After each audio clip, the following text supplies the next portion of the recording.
Businesses should always look for ways to take advantage of the latest trends. The key is to know what marketing trends are worth your engagement because they're impactful to your target audience. Knowing different engagement tactics, you'll have an advantage in capitalizing on the most relevant trends to give your brand a savvy marketing edge. Tune in to Dominate Your Market podcast as Chris Walker shares how businesses may enhance marketing's contribution to qualifying pipeline and revenue while decreasing customer acquisition expenditures.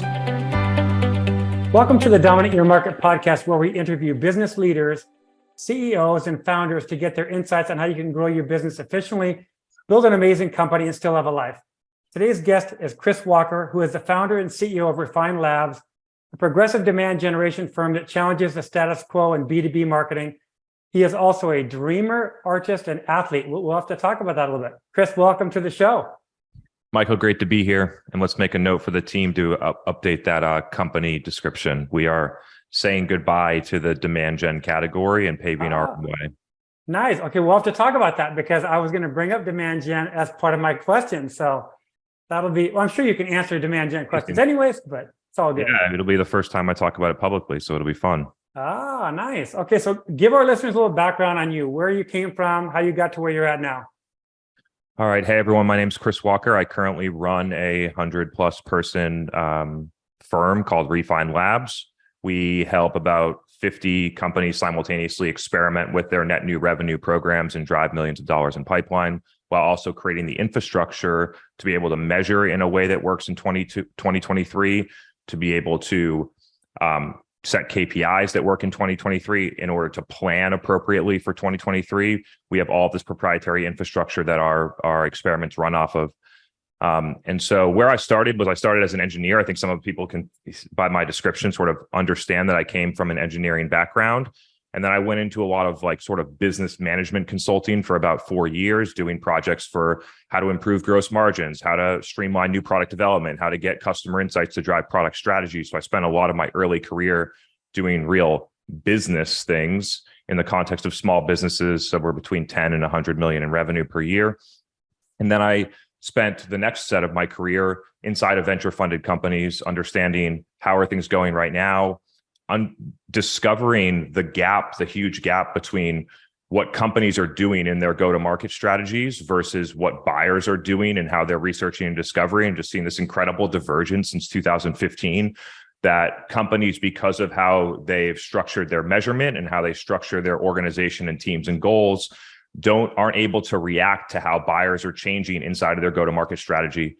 And so I created this company in 2019. I started it by myself as a consultant and have grown it rapidly over the past 3.5 years.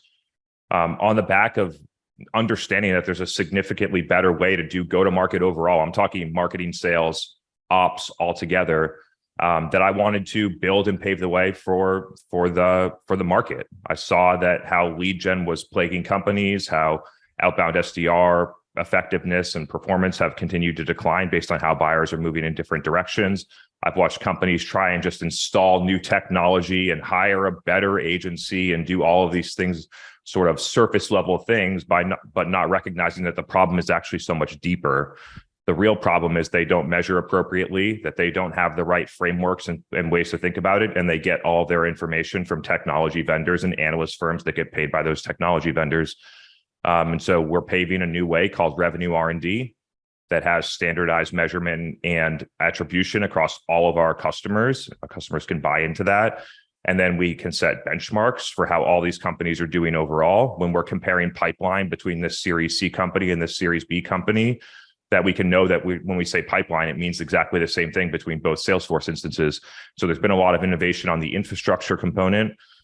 We have a proprietary research library, a product called the Vault, where we, through the scale of executing at more than 200 companies over the past 3.5 years, we rapidly develop new intellectual property significantly faster than an individual team. So we have intellectual property and best practices on how to run something as simple as, LinkedIn ads, or how to build the content and creative that fuels a LinkedIn ad, or how to set up your dashboards and report to your board or your executive team, how to set up your attribution. And so across the board, we just have a lot of this IP stating that the old places where you got the information about how to do attribution and things like that we're flawed and biased. And so we're just out here providing a new way to think about it, leaving the demand gen ecosystem that is sales oriented, short term, tactics focused, aligned to meetings with the sales team, and moving to a revenue R&D system, which is process focused, revenue accountable, tactic as agnostic, and tightly aligned with the sales organization. And so that's what we're doing here. And I'm really excited to share more about it. That's pretty cool. You know, you've only been around, I didn't know that. So since 2019, so literally like 3 years, a little over 3 years. A little over 3 years. It's been a cool run. The first year, we did 600K in revenue. Second year, we did 2 million. Third year, we did 6. And this year we're on track to do 20. Congrats, man. That's awesome. That is awesome. Well, I think what a lot of CEOs and business owners are seeing out there across the board is what they call ineffective marketing. Marketing doesn't work, right? Even to the point, I've been doing marketing for 20 years.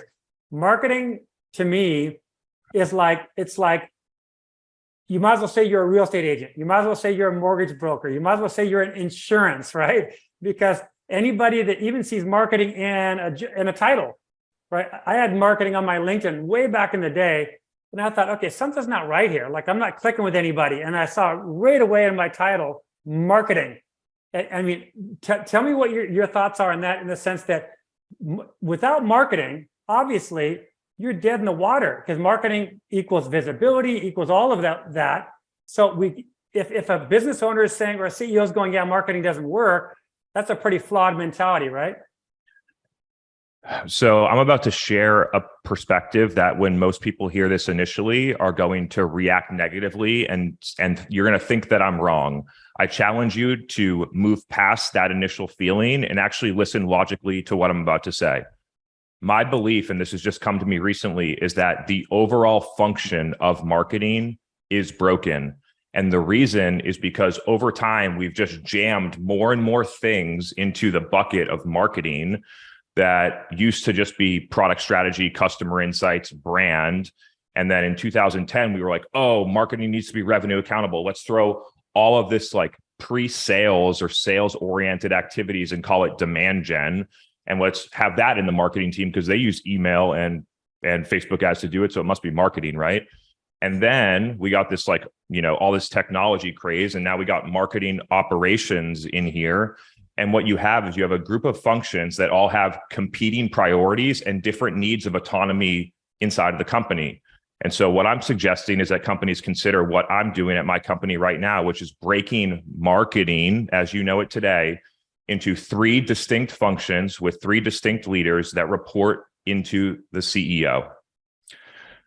The first role is going to be what I call product strategy and innovation. Inside of that would be things like product marketing, PR, category design, customer insights, that type of the strategic work. And you have people focused on that. Then you have another team called RevOps that runs all of the data and tools. Over time, we've tried to take RevOps and make it a holistic function that thinks about strategy and enablement and data and tools and all this different stuff. When you look at how the function is divided between internally focused and efficiency focused versus externally focused to customers and effectiveness focused, this function needs to be focused on efficiency and internal focus. So I suggest that role be limited to data and tools. All of the things that we want RevOps to do, in addition to more things, fall into a new function that I'm calling revenue R&D. Revenue R&D is the scientific process of advancing net new revenue programs from a concept into fully integrated into your company, delivering millions of dollars in pipeline using the scientific method and standardized data. The whole goal here is to have a pipeline of innovation, just like you have for your product. You have pipeline of innovation for your revenue system. And so this shorter range oriented effectiveness function with a lot of autonomy is able to innovate in a different way than your demand gen team or your RevOps team are, because of the organizational structure that you put it in. This team is going to be running net new experiments. They're going to be evaluating programs that are running, like your SDR outbound program, like your brand plays or your PR. This is the command center that drives your overall go-to-market strategy to deliver shorter range things. So they're not out here saying, who's your ICP or what product should we build? They're saying, what are the best opportunities for us to drive revenue, both now and in the next 12 months? And all of the strategic parts of RevOps, the analytics, how are we going to decide on our attribution models and how we do it? What KPIs are we going to report and how are they going to be measured? What is the infrastructure that we need in our business to make good decisions? And all of that strategic work falls into the revenue R&D function. And so I think that companies should really consider that three-tiered split. It's what I'm doing at my company right now, and I look forward to sharing a lot more about it. To get a little bit more onto your question, I mean, I think I said a lot there about how I think marketing overall is kind of I think it needs to change. I think that over the past 20 years, the definition of marketing and what it means to people has changed so significantly that I think it's time to reevaluate whether it's even right to structure the company like that anymore. But you know what's interesting too, and I wanted to get your thoughts on this. I've had so many brutal conversations with CEOs and owners on how much should you invest in marketing and advertising in your business, right? And the clients that I work with, 5 million, 20 million, 30 million, so a lot smaller than what you're working with, but it still begs the same question, right? Which is, what should a CEO or owner, what numbers should they embrace in the sense of, let's say, compared to revenue, how much should they invest in marketing and advertising, in your opinion? Check this out. 20 years ago, when companies were planning their go-to-market, they started with the salesperson and then they worked backwards. Okay. How much net new revenue do we need to get? Okay. What's the average quota attainment and how much revenue a rep does in a year? How many reps are we going to need to hire this year? What's going to be their ramp time? How many meetings are we going to need for them? How many MQLs are we going to need for them? Okay. How much money are we going to have to spend in advertising to get that many MQLs? A lot of companies still do that today. I'm suggesting the exact opposite here, which is that you drive your sales headcount model based on how much demand your company can create and capture. And so instead of saying we need to get this much revenue, we need 5 reps, they need to be hired at this time, you say we're able to drive this much amount of demand, which is leading to this many meetings, which is converting to this many qualified opportunities. How many reps do we need to work this many qualified opportunities? And then you have a much different structure in your business. You set up the business to grow at the rate that you have, that you can do efficiently, that you don't guarantee, but you significantly weight toward all reps being 100% attainment. And the focus of the headcount model is and then the focus of the business is how much more demand that can we create so we can hire more reps. Companies do it in the reverse because of what they did. And it just leads to like the statistic about quote, sales rep attainment in tech companies is just absolutely absurd right now. It doesn't make any sense to be doing it this way. It sets a lot of people up for failure. It's hard to find a good company. I talk to a lot of individual contributor reps and understand where it's going, where they get promised that they're going to make 220 or 240 OTE, and they actually end up making 140 and are on PIP after 6 months because the company doesn't have enough demand to feed them. And they overhire reps thinking that it's still the 2000s where you just cold call people and get meetings and funnel it through. And buyers just simply don't buy this way anymore. They're resistant to those things. It's a huge flaw in company planning and go to market. And hopefully it's helpful to some people as you approach your 2023 plan. Yeah, I like the idea that you flipped it. That's good because I think marketing for a lot of businesses is still very antiquated. Their approach is so old and so slow and so ineffective. So it's refreshing to hear you talk about how you basically flipped almost everything, which is kind of cool. And then the revenue R&D, I think that's a very interesting model.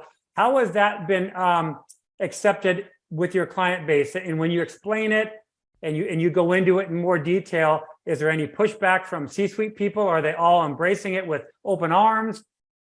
First, you said that a lot of companies have marketing that's stale and outdated. When you split the function into 3 separate functions, product strategy and innovation, revenue R&D, and RevOps, what you actually have in that company is you have a marketing team that's focused on strategy and customer insights and product strategy and things like that. You need that function. You want strong strategic leaders, marketing professionals to be doing that. But you need a separate function that is taking those inputs of strategy and insights, and they're going to activate them in the market to drive shorter range revenue and pipeline.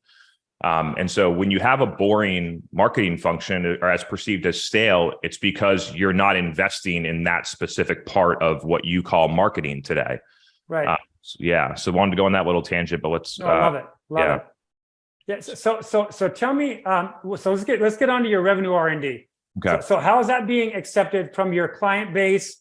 And even when your sales team is talking to people that aren't clients yet, and you're explaining that, are you getting lots of cross-eyed looks? Are you getting a lot of clarity? Are people getting it? Are they embracing it?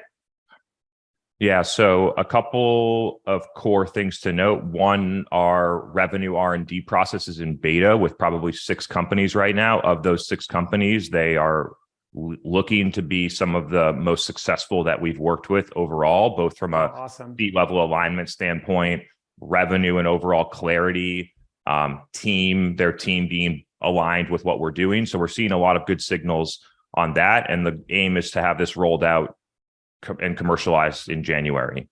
So that's one piece. Okay. Another thing is when you just talk to people, this makes such logical sense. It's like, what are we missing in marketing right now? Executives don't have confidence in what's working or what's not. Marketing is skewing attribution reports and attribution models to make their stuff look better, even though it hurts the company to do it that way, but they're incentivized to do it because they're either bonused or gold on it. That we don't have adequate customer insights when we're going to do this. We don't have strong messaging and positioning when we're going out and doing this. We don't know what are the right things to do or what aren't the right things to do today, not what HubSpot did to build their company in 2011, but what about today? And so I just think this function needs something like this. And the last piece is it's a lack of, when you really distill it, it's a lack of process. What I'm installing is infrastructure and process into companies to manage their revenue innovation, to always know what's working and what's not based on objective, standardized data, to have a clear way to measure things so that the teams around them that are gold on that are not changing how they measure things in order to make their stuff look better. To when you go out and try and build a podcast or start running LinkedIn ads or things like that, that the executive team understands that that's an experiment. It is not going to be driving pipeline this month, and you shouldn't build it into your plan. They do this with products. They do the exact same thing that I'm communicating with products, and it makes logical sense to put this in a revenue function. We're basically seeing heads nod, right? It's my job to create more clarity and more documentation and things like that about how we think about it so people can internalize and actually go and execute. But the concept overall makes clear and perfect sense. The last thing that I'll drop is that most people up to this point have seen my company as a B2B demand gen agency. And what we're embarking on and what we're about to do is convert to a revenue R&D laboratory by doing these couple of things. The first thing that we've done, is that we've built a product called the Vault. It's a research and intellectual property library that spins out all of the work that we do with customers and all the learnings from that, and then allows companies to buy access to that IP and then activate it in their company without hiring our services firm. We have a Salesforce application, a native Salesforce application that's in beta right now with about 4 to 5 enterprise SaaS companies. And this app is it automates data and processing. It completes full life cycle tracking. It processes hybrid attribution. So companies install hybrid attribution. It does all of the automation, categorization, visualization for that. It will provide dashboards for you to know whether your Google ads are providing a proper return on ad spend or not, how to measure your things like LinkedIn ads. And so we've created this automated Salesforce app that companies can install, configure, and then have data in a way that doesn't impact their overall instance. They don't need to change their sales process or things like that. It just standardizes the data in a way that helps people understand how to make better decisions, in my experience. And so those 2 products being added to the mix that come along with our exclusive experimentation lab. We only work with 40 customers inside of the lab. We have, I think, probably about 60 or 70 of the most talented demand marketers and revenue R&D professionals across all of these different specialties and functions. And we integrate with your company and we help your company adopt a revenue R&D mindset. We need to have the right measurement. We need to update our processes so we can track these things. We need to have a clear way to understand what's working and what's not. And we need someone to help guide us from the outside on how to get from point A to point B to where we can be self-sufficient and operate this internally. Because if I was the CEO of my customer, I'd be figuring out as quickly as possible how to make a revenue R&D function, because it's going to give you as good of a significant advantage as having the best developers. And so like, I don't know what else to say here. To me, it's so crazy. It's like the first time I'm saying it publicly. And to me, it's already a foregone conclusion. People are going to do this. This function is going to get adopted because it makes logical sense. And I've spent the last 6 years inside of companies watching hundreds of them make the same mistakes, have the same arguments, see the same misalignments, build the same stupid reports. And so I just feel very clear that the market will adopt this, and it'll be a huge step forward in the quote unquote marketing, which I'm calling the revenue R&D world. It'll be a huge step forward. Well, I like your mindset and what you're saying, because I do think that marketing, as it currently is with a lot of companies, is broken. It's broken, and that's why I feel like still that the term marketing is such a negative term for so many people. They're literally CEOs are like, you marketers, right? Yeah. Notice in my model, there's not a single word of marketing in any of the functions. I've taken it out of mine. I agree with you. Yeah. Yeah. I've taken it out of mine because it's such a negative connotation. But one question I asked a second ago, and I want you to, if you can even ballpark this. So a lot of CEOs have no clue how much they should invest in marketing and advertising, like a dollar amount, right? And there's studies out there that show this, that, whatever. But I want to get your idea of what you're seeing out there and what your opinion is on marketing / advertising investment for a company, so that these CEOs listening have a better understanding of like, listen, your marketing budget is a fraction of what it should be. Like, I have so many conversations with these smaller companies, and their marketing budgets and their investments are a joke. They're literally, some of them are zero. Some of them are literally zero. So what would you say, literally, and what I want to get out of your mouth even is a dollar amount, percentage, whatever it is. So first off, the idea of that you spend 6% on marketing right now and it's not working and you're going to grow it to 12% makes absolutely no sense. And so the investment should be appropriate to the outcomes. And so I'll give a couple of different ways to look at this. And then if you press me, I'll give you a dollar figure. And so the first thing is we need to stop looking at this like it's the marketing and the sales budget and start looking at it as a total commercial budget. And out of that, we have to do a multitude of things. We have to create demand, we have to capture demand, and then we need to convert demand into paying customers. And then we need to allocate the budget in the right places between those three things to get the result that we want. What companies do right now is they spend 60% of the budget in converting demand, AKA sales, and they spend 40% of the budget in capturing demand, Google Ads, SEO, SEM, review sites, trade show booths, sponsorships, all that type of stuff. And maybe they'll spend 1 to 2, 3% on creating demand, or would they just throw it away on PR or other things and don't really give it any look? And then the whole business suffers and the entire engine is super inefficient because the one part of the process isn't being invested in or focused on. And so I think you should look at it in those three buckets and scrutinize how it's being spent in those three, and it'll illuminate exactly what I told you. Almost no investment goes into creating demand, which then makes the investment in converting demand so much less productive and so much more expensive to run. And so I just look at this. I did process optimization inside of a huge manufacturing facility in 2013, and this is basic Lean Six Sigma process optimization. Look at the process, understand where the value is driven to the customer, understand where the gap is by looking at the whole system, not a little piece of the system. And you arrive at the idea of we need to figure out how to get net new buyers that want to buy our stuff. So and then I want to talk through, I'm not going to give a dollar figure, but I'm going to talk through how I did it at my company along the way. And I think this is, for a company starting out, I think this is a model. And I think for a company that's already out there, it may not be the perfect example for you, but I think you can learn something from it. When I started my company, I was the investment in what most people would call marketing today. And I needed to figure out how to drive customers for my business on my own so that I understand it. because I'm not going to be able to hire someone to run my LinkedIn content if I don't know how to run it and I've never done it. I'm just basically like hoping that they can do it. And so it was my job to figure out, how is LinkedIn going to work? I spent the first 12 months of my company only marketing on LinkedIn. I posted almost every day. It was just me. 6 months in, the company's doing 40, 50K a month in revenue. And I'm hiring a videographer to go out and figure out, how do we move from text to video?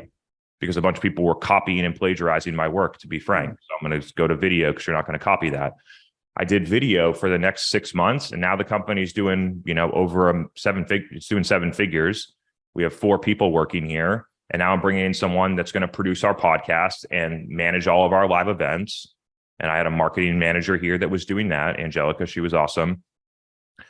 And now we have LinkedIn, a podcast, live events, and a community started. And we're a year into our company, and we invest my time and 20K a month in quote unquote marketing. And at my time and almost $0 investment in programs for the majority of the first time, we're doing 7 figures in revenue because the message works and the distribution works. The idea that spending more money gets you more results, I think, is totally flawed. I think some of the most inefficient companies are the biggest ones in marketing. Yep. Huge teams, they're all siloed into one thing or into different little parts. The company's big, so they're getting organic market demand in an established category anyway. Marketing just happens to get a couple of touch points along the way, but is not actively driving net new buyers to the business. And so, yeah, that's in a nutshell kind of how I think about it. No, I think that's cool because, like the Small Business Association says 5 to 7% of gross revenues, just like as a ballpark, because for me, a lot of times I'll talk to a CEO that really literally has no idea of any kind of a ballpark of what should you invest to grow your business, right? And so I'm in a different spot on this one. I'm like, if you're the CEO and you don't know, you need to go figure out how to know. You know what I mean? Like, you need to get in there doing things to learn. This is, if you plan on being if you're going to retire in 3 years, maybe you don't need this, but if you're going to be CEO for the next 7 to 15 or more years, and that's what you want to do, and you want to build a big company, you got to figure this shit out. You have to be able to know how to do this, to communicate with customers, to build a community, to use that to harvest insights for your product and your category and your strategy. Me being in there is the fuel, is the fire to driving our strategy forward. It's how we got to revenue R&D. I spent so much time in Salesforce instances with customers, in the community that I built with thousands of people, at the hundreds of live events that I've done. And all of that different stuff is driving demand and interest in the business, but it's also pushing back out, here's where our strategy should go. And so like, I think the best CEOs are ones that can understand every function in the business that are important to the business's strategy. Do I need to be the best at legal? No, legal's not that important to our business right now. It's just protecting our business. But product, customer success, customer journey design, category design, revenue R&D, product development, and software engineering. These are the things that I need to be an expert in, so that I know I have the right people, so that I can look at it, make a holistic picture for the business. And so I would push this back on CEOs. Like, if you got to get in there and start doing some things, right? Like, so that's what I would I honestly would recommend that actionable thing. If you're a CEO, like, you could leave here today, when you're listening to this, you could go to LinkedIn. You could, even if you have almost no connections, you could say, hey world, I am taking on a new strategy where I'm going to do live events where you can show up and ask me any question about X category that we play in. And all I wanted, it's just free consulting. I just want to help you. And, it'll be, I hope you can be there. It's at Thursday at 11 a.m. And then you show up and 4 people are there, but you have 4 people there that are interested in what you're saying, and you got to start somewhere. And if you can't make 4 people happy at your thing, then when you're not going to make hundreds of people happy when they show up. And so you got 4 people, and then go through that process. I did one-on-ones. I did one-on-one consulting, recorded it, made a podcast out of it. And so like, you can do something so simple, which is helping your target customers and helping your network, which also spins back to you, content strategy, market insights, content that you can produce, and just start to see how it feels. I've shown CEOs and PhD scientists and medical researchers this process, and I can watch the light bulb go off when they show up at an event where there's people there that they respect and respect them back and are interested in what they have to say.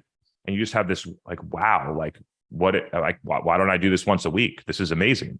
So that's, if you want something tactical as a CEO, that's what I would do. From a budget allocation standpoint, like I'm really not pressed to put a number on this. What I will say is that companies underspend in what they call marketing because they overspend in sales.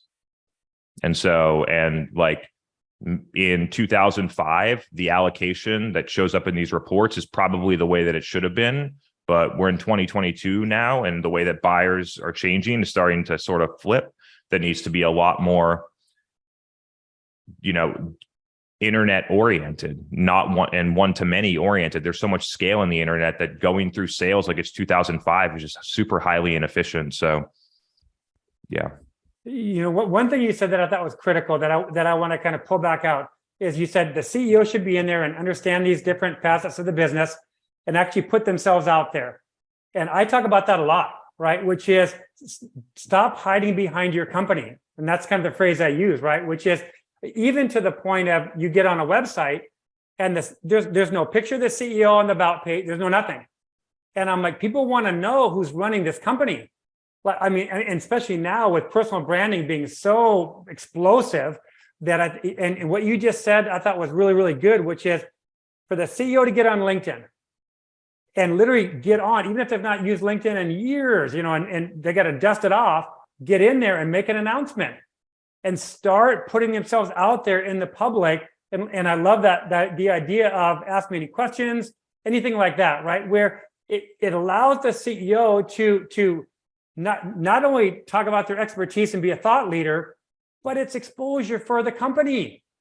And so if 4 people showed up, there's probably a good chance out of the 4 that 1 might be a new client, right? So it's a numbers game. And the more you do it, the more leverage you create. So I thought that was great that you said that, because I really feel like a lot of CEOs are not doing that right now. Yeah. And look, like maybe you're the CEO of a company that you didn't found and your business sells to, aerospace engineers and you have no expertise in aerospace engineering.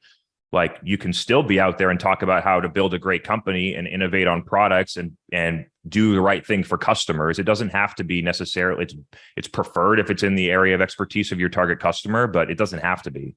Right. Stability alone drives a lot of positive outcomes. And then if you can figure out the distribution, which is the hard part today, then it's easy to slot in a new content and message with experts. You the CEO could be interviewing your target customers. You could be interviewing experts and researchers in the field and guiding them down a story track that aligns with your business's narrative. So like I think a CEO should definitely be taking those steps. I just wanted to hedge there because a lot of people might feel like, oh, I'm not an expert in aerospace engineering or neonate. That was awesome. I can't do that. Yeah. Yeah. Would you say if they picked any platform, and again, obviously, depending on the vertical, it could differ a little bit, but would you say to a CEO listening, get on LinkedIn, get more active on LinkedIn, at least have a presence on LinkedIn? Would you agree with that? In most, I imagine that there are some industries, e-com, like, direct to consumer. There are industries where there would be probably a better preferred platform than Sure. LinkedIn right now. But if you are in B2B, regardless of what job title you sell into, LinkedIn is the B2B infrastructure that runs business development today. Not saying that the business development in the way that you thought about it of like, let's just send spam automated messages in DMs, but like how business development used to work in the 1990s when you flew out somewhere, you had dinner with someone, you talked about things, and then you left. And then 6 months later, they're like, hey, we're going into we're planning a year out for 2024. And we want to talk about changing our supplier. We've been in the 3-year contract. We want to change to you. That's what LinkedIn does. That's what the business development there. People know that you're there. They're aware of you. Maybe they don't have the trigger or the need to engage with you right now, But if you do the work right, when they realize that they have the business problem that they already know that you can solve because you've educated them along the way, they're not going to go to Google and search, how do I solve this, or the best consultant for this, or things like that. They're going to go straight to you. They're going to DM you, and they're going to say, hey, it's time for us to start thinking about working together. Here's my situation. And I know this because it happens to me 5 or 10 times a week. Yep. So. Yeah. I think LinkedIn, I think so many CEOs are missing the boat on LinkedIn completely.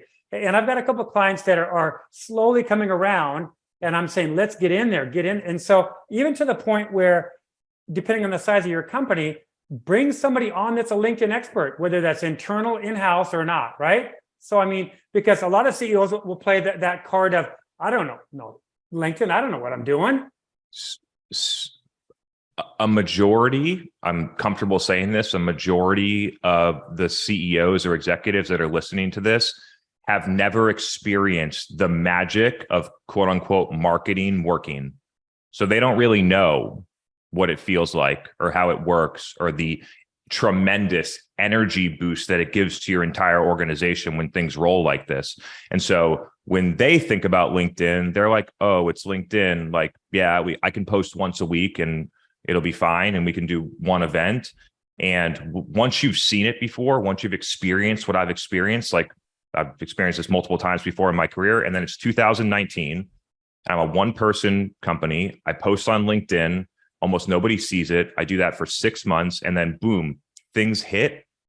And from there on, for the past 3.5 years, I have put content out almost every day, the best video content on that platform, aggressively using it, because when you find something that works, you need to make it work. I don't know what else to say, right? And other people like, oh, let's just put 20K over here and 30K over here, and we'll have a portfolio and we'll spread them out. And it's like, no, the real objective of revenue R&D, find the magic thing that's happening right now and then crush it. And then once you know how to crush that on a repeatable basis, go run more experiments and do the same thing. And then all of a sudden, 2.5 years later, you got 5 things. You got LinkedIn, podcast, events, community, YouTube, TikTok, all going at the same time, and your business destroys. Like that's when you get 6 new features into your product over a 2-year period of time, and you crush everyone else. And so I'm just trying to help people see that, like, this isn't arts and crafts. This isn't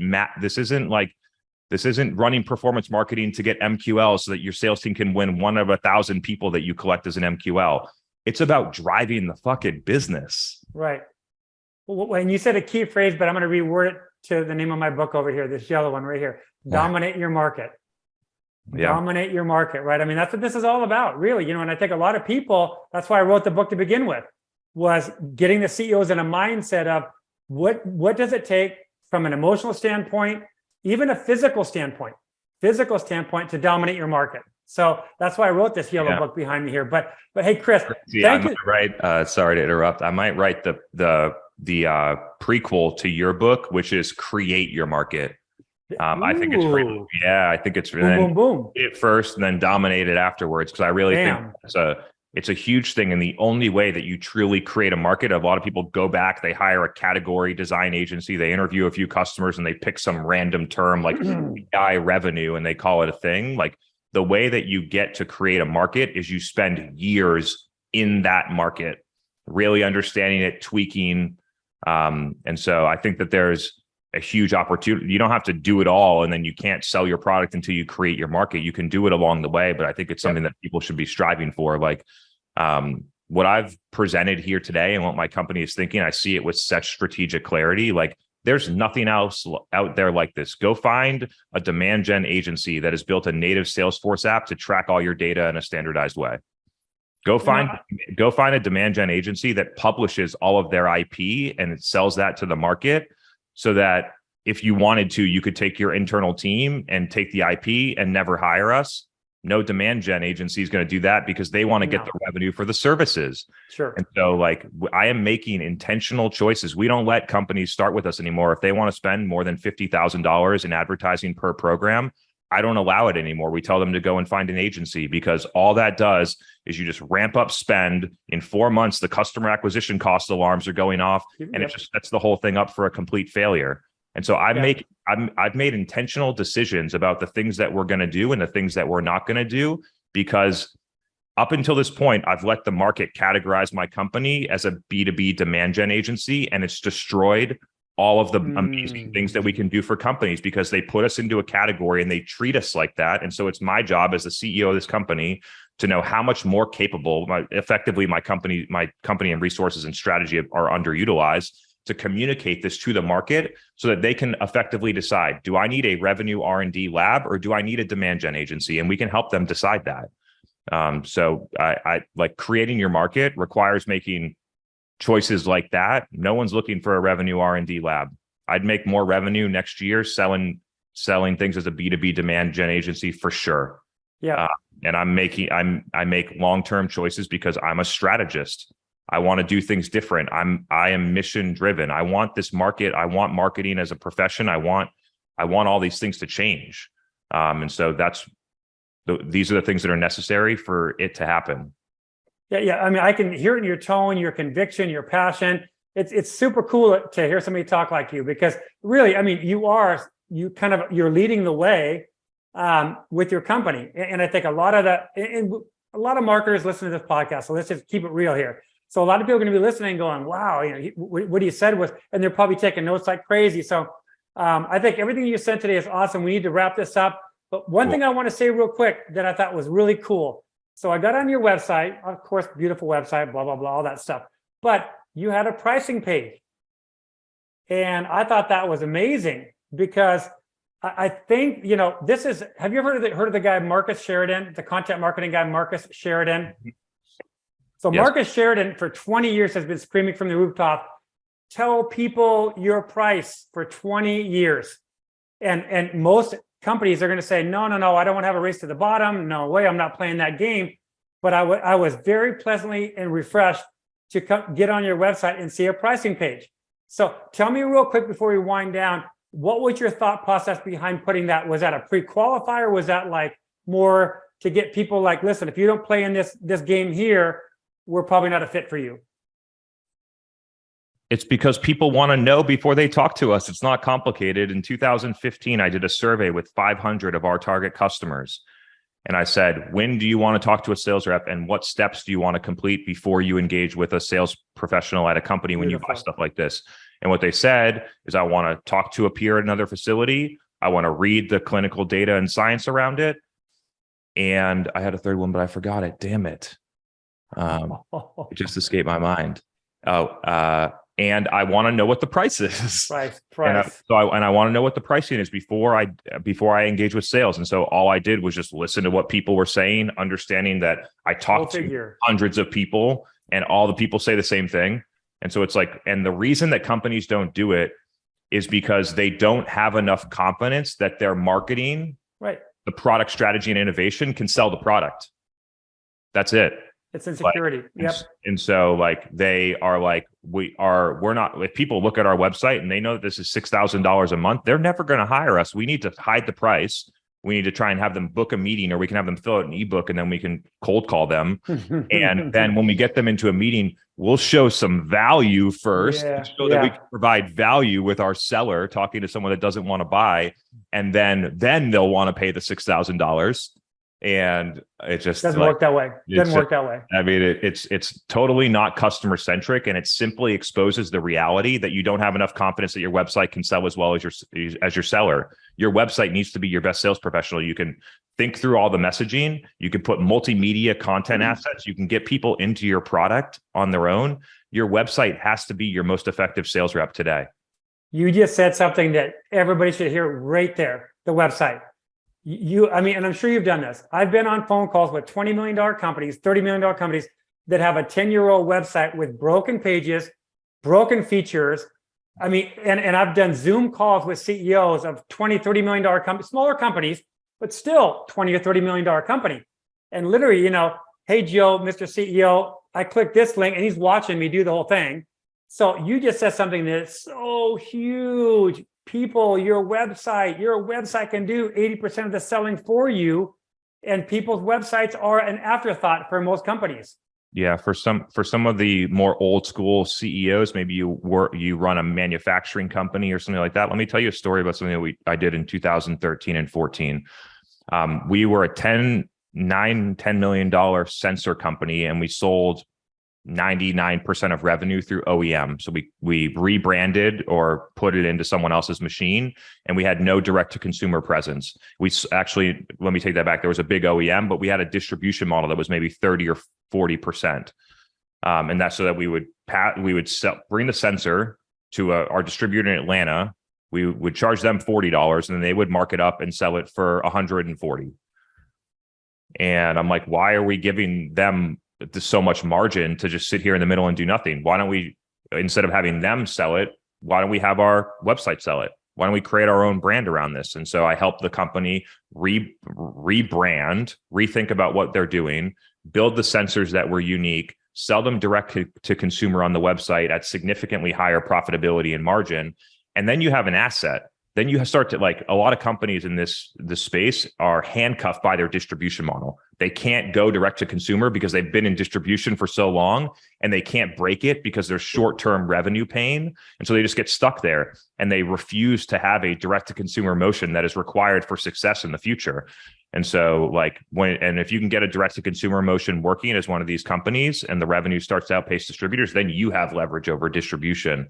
And so I think as a strategist, that was a kind of a weird tangent to end this, but maybe we can do one more question. But like, as a strategist, if you do not have a direct relationship with your customer, you are vulnerable. And I would agree with that, but it kind of goes back to circling back to the phrase of your website. And that really is basic, marketing for a CEO to listen to is go pull up your website and tell me how you feel when you start clicking around it. Right. So, I mean, and I just think so many people discount the value of a website, but Chris, we need to wrap this up. Cool. But here's the thing. So if people want to find out about you, your company, so give us any of your contact information as far as website URLs, anything you're comfortable giving out. Sure. So if you want to learn more about Refine Labs and the things that we're doing in terms of our products and other things, then you can visit refinelabs.com. And if you want to follow along, I host the Revenue Vitals podcast. That's Revenue Vitals podcast on Apple, Spotify, or any place like that. Honestly, a lot of my great content right now is coming out of TikTok. So if you want to follow me and see what it's like to have a B2B professional run a TikTok channel in a unique way. I did the same thing in LinkedIn with 2019. The people that followed along with me on LinkedIn ended up being pretty successful. So I'd recommend, if you want to be on the next one, to maybe pay a little bit of attention to what I'm doing there, and then start to try and replicate it for yourself and your company. And then LinkedIn is a staple for me. Again, Chris Walker 171. I post content there, and that is mainly B2B revenue oriented content. So now, as the properties are building, I actually have different content types in different platforms. So feel free to look around and see what is most relevant for you right now. And I hope it helps. Chris, thank you so much for your time today. I appreciate it. Thanks so much. Thanks for having me, and look forward to being back again soon. You got it, bud. See you. You've just listened to the Dominate Your Market podcast with CEO, business consultant, and author, Michael Peterson. Growth-minded CEOs hire Michael to explode their revenues, build an amazing company, and create a transformational mindset that encapsulates growth, success, and ultimately happiness. His book, Dominate Your Market, is creating quite a stir in the marketplace. Go to dominateyourmarketbook.com and get your first chapter free.